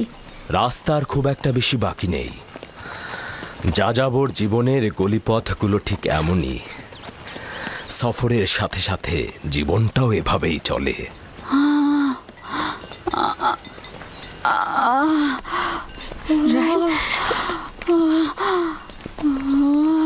কেন আর কত দূরে? আরো তো প্রায় 9 মাইল। আর একটু ধৈর্য ধরো। আমি আর পারছি না।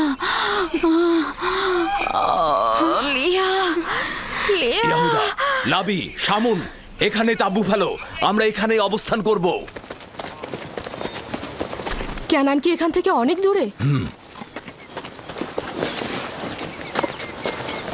গিলা, দ্রুত ক্যানন যাও, আমার বোন সহ একজন ধাত্রী নিয়ে এসো। দ্রুত যাও। জি জনাব। চিন্তা করবেন না, আমি দ্রুতই ফিরবো।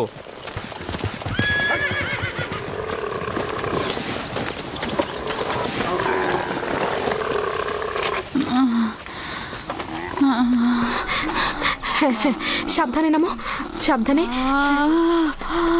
এই সাবধানে নামো, সাবধানে। এসো, এখানে এখানে বসো। আস্তে আস্তে যাও। বসো, আস্তে বসো এখানে। আগুন তৈরি করো। লিনের কাপড় নিয়ে আসো জলফা। হ্যাঁ হ্যাঁ, আনছি। ধৈর্য ধরো, সব ঠিক হয়ে যাবে। কি হয়েছে আম্মাজান? আপনার কি অনেক খারাপ লাগছে? চিন্তা করো না, কিছুই হয়নি। দিনে ইউসুফকে নিয়ে যাও। চলো না, ও থাকুক। ধৈর্য ধারণ করো বোন আমার।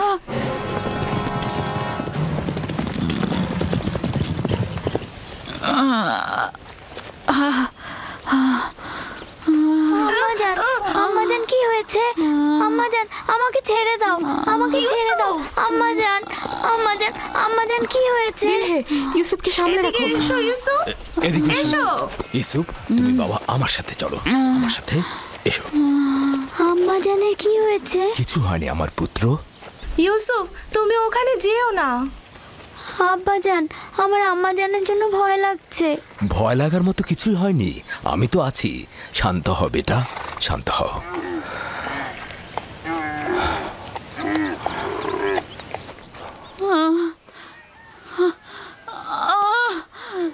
খোদা তাআলা তাকে রক্ষা করুক। তার পূর্বের বেদনা অনেক কষ্টদায়ক ছিল। আহারে, কি অবস্থা! রাহেলকে বলো দোয়া করতে।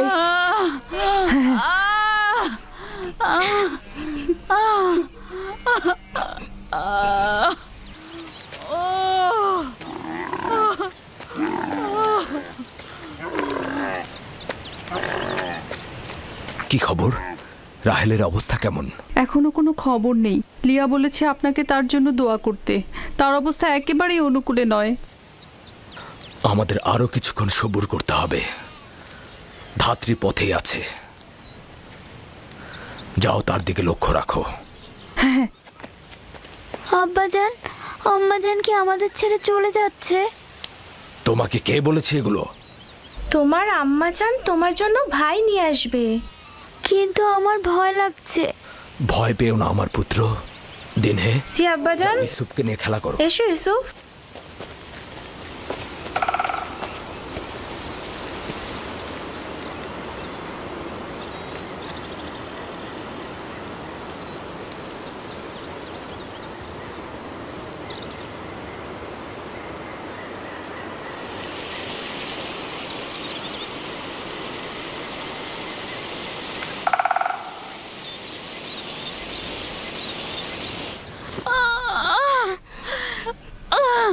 যদি রাহেলের পূর্বের মতো অবস্থা হয়, খোদা তাআলা তাকে রহমত দান করুন। আমার কিন্তু মনে হচ্ছে এই যাত্রায় আর রক্ষা হবে না। বদ চিন্তা থেকে মুক্ত থাকতে পারো না, অলক্ষণে পেঁচা।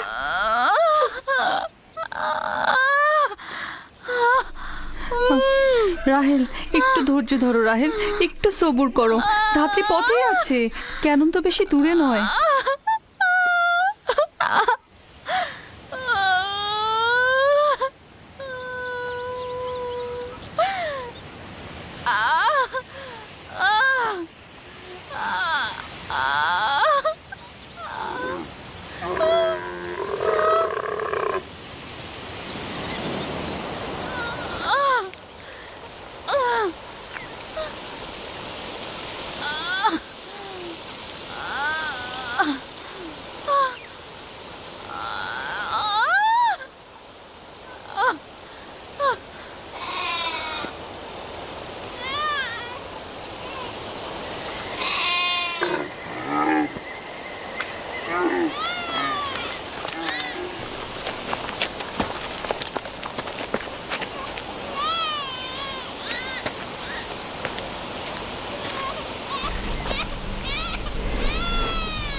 আম্মাজান, আম্মাজান, আম্মাজান, আম্মাজান, আম্মাজান, আম্মাজান, আম্মাজান, আম্মাজান, আম্মাজান,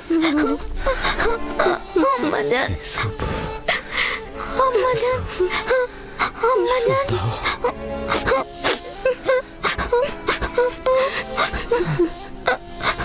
আম্মাজান,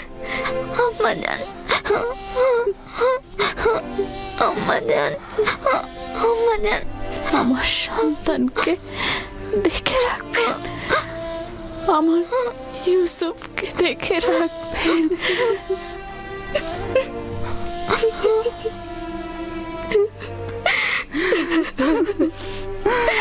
রাহেল, বোন আমার,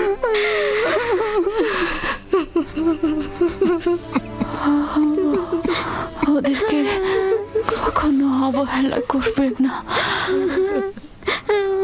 মায়ের অভাব যেন ওরা বুঝতে না পারে, কথা দিন। আম্মাজান,